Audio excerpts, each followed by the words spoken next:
પીઓ નકર જારી કાઈ વાંધો નહીં ભલન ધોઈ નાખ એમ શું હે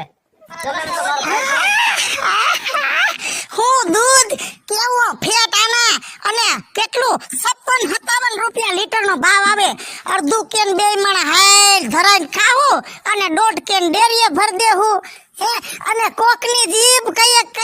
આપણું ભલું કરી જાય અડધા રૂપિયા આપણે બેંકમાં નાખશું એટલે બેંક બેલે ઘણું બધું થઈ જાય જો હારા ઢોરનો વાહેનો ભાગ આવે ને બગલા તોય જિંદગી બની જાય ખાતા નો આવડું નાખી દેતા નો આવડું હવે આમ ઘર ભેગી ની થાને હારી ની નથી લાગતી અને ખોર એક પાછી લઈ આવજો ગુણી આમ જો બહુ મોટા ભાઈ કરો ને જો બહુ શોખ છે મોટા ભાઈ લ્યો કાઈ વાંધો નહીં રાજ્ય મેં તને મારો ભાઈ જાણીને દોવા દીધું અત્યારે તો ભલે દોઈ લે મારો ભાઈ છે ને પણ આજ મારા હમું વટ કરીને ગયો હે ને આદિ લગર તો હું જાતું કરતો